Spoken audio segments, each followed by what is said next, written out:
بسم اللہ الرحمن الرحیم۔ السلام علیکم ورحمۃ اللہ وبرکاتہ۔ عزیز طلبہ، اسلامیات اختیاری کے مضمون کے ساتھ BA2 کی کلاس کے اندر آپ لوگوں کی خدمت میں حاضر ہوں۔ آج حدیث نمبر 8 کا ترجمہ اور تشریح ہم پڑھیں گے۔ آئیے سب سے پہلے حدیث کا متن، اس کے مشکل الفاظ کے معنی اور ترجمہ اور تشریح کو دیکھتے ہیں۔ عن ابی ہریرہ قال،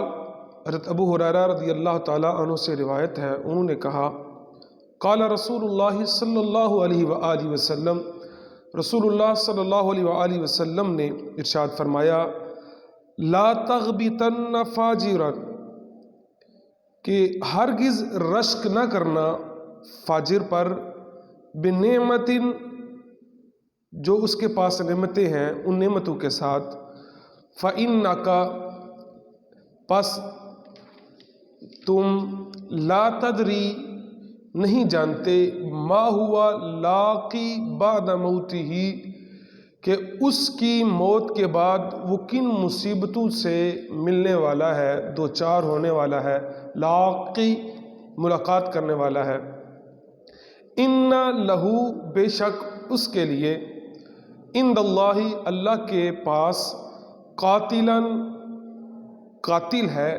لا یموت، جس کو موت نہیں آئے گی، یعنی النار، یعنی آگ۔ حضرت ابو ہریرہ رضی اللہ تعالیٰ عنہ سے روایت ہے کہ رسول کریم صلی اللہ علیہ وسلم نے ارشاد فرمایا کہ تم کسی بدکار فاجر پر کسی نعمت کی وجہ سے ہرگز رشک نہ کرنا، کیونکہ تم نہیں جانتے کہ مرنے کے بعد وہ کن مصیبتوں سے دوچار ہوگا، یعنی یقیناً اللہ کے ہاں اس کے لیے ایسا قاتل ہے جسے موت نہیں، یعنی دوزخ، وہ کبھی بھی ختم نہیں ہونے والی۔ عزیز طلبہ، اس حدیث مبارکہ کے اندر حضور صلی اللہ علیہ وآلہ وسلم نے اپنی امت کی توجہ اس امر کی طرف مبذول کروائی ہے کہ کچھ لوگ دنیا کے اندر بڑی عیش و عشرت کے ساتھ زندگی بسر کر رہے ہوتے ہیں۔ بالخصوص اگر امت مسلمان کا حال دیکھا جائے اور یورپ کا حال دیکھا جائے تو اس وقت وہ ترقی کی منازل کو طے کر رہے ہیں، تو ایک عام بندہ، ایک سادہ سا بندہ یہ سمجھ لیتا ہے کہ شاید وہی کامیاب ہے، تو حقیقت میں وہ کامیاب نہیں ہیں، وہ ناکام ہیں۔ بقول شاعر، جس قدر تسخیر خورشید و قمر ہوتی گئی، جس قدر تسخیر خورشید و قمر ہوتی گئی، زندگی تاریک سے تاریک تر ہوتی گئی۔ یہ جو ہم یورپ کے غیر مسلموں کے عیش و عشرت کے رہنے والے ایام کو دیکھتے ہیں تو اس سے ہرگز متاثر نہیں ہونا چاہیے، اس سے ہرگز ان پر رشک نہیں کرنا چاہیے کہ ان کے پاس یہ سب کچھ کیوں ہے اور ہمارے پاس یہ کیوں نہیں ہے۔ سورہ آل عمران کی آیت نمبر 196 کے اندر اللہ رب العزت ارشاد فرماتا ہے، تمہیں کافروں کا شہروں میں چلنا پھرنا، ان کی معاشی سرگرمیاں اور ترقیاں فریب اور غلط فہمی میں مبتلا نہ کر دیں، یہ تو بہت ہی تھوڑا سا فائدہ ہے، اس کے بعد ان کا ٹھکانہ جہنم ہی ہوگا۔ حضور صلی اللہ علیہ وآلہ وسلم نے باقاعدہ طور پر تنبیہ فرمائی ہے کہ جو لوگ ایمان اور عمل صالح کی نعمت سے محروم ہیں اور وہ بدعمالی کی وجہ سے آخرت کی دائمی زندگی میں دوزخ کی آگ میں جانے والے ہیں، اس دنیا میں چند روزہ خوشحالی اور عیش و عشرت کو دیکھ کر ہرگز کسی صاحب ایمان کو ان پر رشک نہیں کرنا چاہیے۔ ان بدکار لوگوں کا جو آخری بد انجام ہونے والا ہے اس کو اللہ ہی بہتر جانتا ہے۔ حضور صلی اللہ علیہ وآلہ وسلم نے مزید اس حدیث مبارکہ کی جو تشریح آپ کے دوسرے فرمان سے ہوتی ہے وہ بھی سماعت فرمائیے۔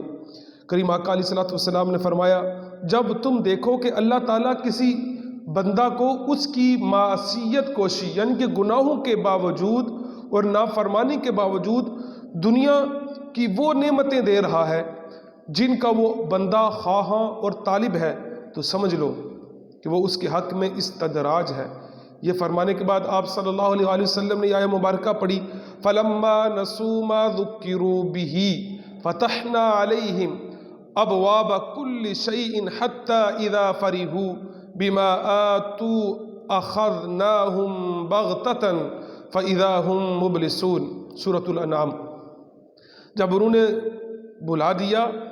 ان باتوں کو جن کی ان کو نصیحت کی گئی تھی، تو ہم نے کھول دیے ان پر دنیا کی سب نعمتوں کے دروازے، یہاں تک کہ وہ ان نعمتوں کے ملنے پر خوب مست ہو گئے اور اترائے، فخر کیا، تو ہم نے ایک دم ان کو اپنی سخت پکڑ میں لے لیا، پس وہ حیران اور بالکل نا امید ہو کے رہ گئے۔ ایک اور مقام پر اللہ تبارک و تعالیٰ ارشاد فرماتا ہے، اِنَّ بَطْشَ رَبِّكَ لَشَدِيدٌ، بے شک آپ کے رب کی پکڑ بڑی سخت ہے۔ بڑے بڑے لوگ گزرے ہیں، مال و دولت والے، عیش و عشرت والے، لیکن وہ خدا سے غافل تھے، اس وقت کے رسول کے احکامات کے پر عمل کرنے سے بیزار تھے، تو اللہ رب العزت نے بڑی سخت پکڑ کے ساتھ ان کو پکڑا اور ان کو پھر نیست و نابود کر دیا۔ آج ان کا نام و نشان بھی باقی نہیں ہے۔ ہاں، جو ان پہ عذاب نازل ہوا وہ کھنڈرات آج بھی بول بول کر بتا رہے ہیں کہ دیکھو رب کی نافرمانی کرنے والوں کا انجام کیسا ہی بھیانک ہوا تھا، کیسا ہی برا ہوا تھا۔ عزیز طلبہ، حضور صلی اللہ علیہ وآلہ وسلم نے اس حدیث مبارکہ کے اندر بتا دیا ہے کہ ان لوگوں پر رشک نہیں کر رہا، ان کا انجام بڑا ہی برا ہو۔ ان کی تو موت کا جب وقت آتا ہے تو اس وقت اللہ تبارک و تعالیٰ ارشاد فرماتا ہے قرآن حکیم کے اندر سورۃ المومنون کے اندر، حتیٰ اذا جاء احدهم الموت، جب ان میں سے کسی کی موت کا وقت آتا ہے، قال رب ارجعون، وہ کہتے ہیں کہ اللہ واپس دنیا کے اندر لٹا دے، لعلی اعمل صالحا، تاکہ دنیا کے اندر جا کر ہم نیک اعمال کر سکیں، فیما ترکت، جس کو ہم نے چھوڑا، کلا، ہرگز نہیں، انہا کلمۃ هو قائلها، یہ تو صرف باتیں کرتے ہیں، وَمِن وَرَائِهِمْ بَرْزَخٌ إِلَىٰ يَوْمِ يُبْعَثُونَ، اب دوبارہ اٹھائے جانے تک یہ برزخ کے اندر رہیں گے۔ فَإِذَا نُفِخَ فِي الصُّورِ فَلَا أَنْسَابَ بَيْنَهُمْ، جب سور پھونکا جائے گا، يَوْمَئِذٍ وَلَا يَتَسَاءَلُونَ، پھر اس دن ان سے کوئی سوال نہیں کیا جائے گا۔ جب ان سے کوئی سوال نہیں کیا جائے گا تو پھر آگے اللہ فرماتا ہے فَمَنْ ثَقُلَتْ مَوَازِينُهُ فَأُولَٰئِكَ هُمُ الْمُفْلِحُونَ، جس کی نیکیاں زیادہ ہوں گی وہ کامیاب ہوں گے۔ وَمَنْ خَفَّتْ مَوَازِينُهُ فَأُولَٰئِكَ الَّذِينَ خَسِرُوا أَنفُسَهُمْ فِي جَهَنَّمَ خَالِدُونَ، اور جن کی نیکیاں کم ہوں گی، گناہ زیادہ ہوں گے، یہ وہی لوگ ہیں جنہوں نے خود اپنے ساتھ گھاٹے کا سودا کیا، اب یہ ہمیشہ جہنم کے اندر ڈالے جائیں گے۔ تَلْفَحُ وُجُوهَهُمُ النَّارُ، اور جہنم کی آگ ان کے چہروں کو جلس دے گی، اور اس وقت وہ کہیں گے قالوا ربنا غلبت علینا شقوتنا وکنا قوما ضالین، اللہ ہماری بدبختی ہمارے اوپر حاوی ہو گئی اور ہم گمراہ لوگوں میں سے ہو گئے۔ ربنا اخرجنا منها فإن عدنا فإنا ظالمون، اللہ ایک دفعہ اس آگ سے ہمیں نکال دے، اگر دوبارہ ایسا کیا تو ہم ہی ظالم ہوں گے۔ آواز آئے گی قال اخسؤوا فيها ولا تكلمون، اور چپ رہو، میرے ساتھ بات بھی نہ کرو۔ یہ انجام کافروں کا ہوگا قیامت کے دن، آخرت کے اندر۔ تو آخرت کے اندر جب کافروں کے ساتھ یہ انجام ہونا ہے تو اس وقت ہمیں ان کے اوپر رشک ہرگز نہیں کرنا چاہیے کہ وہ مالی اقتدار کے اندر آگے بڑھتے چلے جا رہے ہیں، وہ دولت کے اندر آگے بڑھتے جا رہے ہیں۔ بقول شاعر، نہ جا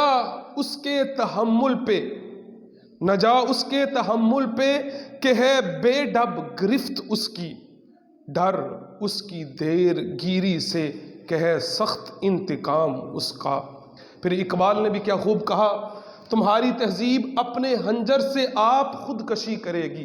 تمہاری تہذیب اپنے خنجر سے آپ خودکشی کرے گی، جو شاہ نازک پہ آشیانہ بنے گا ناپائیدار ہوگا۔ عزیز طلبہ، اس حدیث مبارکہ کو بھی یاد کیجئے گا، اور یاد کرنے کے بعد نوٹ کر کے مجھے سینڈ کیجئے گا اور عمل کرنے کی بھی کوشش کیجئے گا۔ اللہ رب العزت ہم سب کا حامی و ناصر ہو۔ السلام علیکم ورحمۃ اللہ۔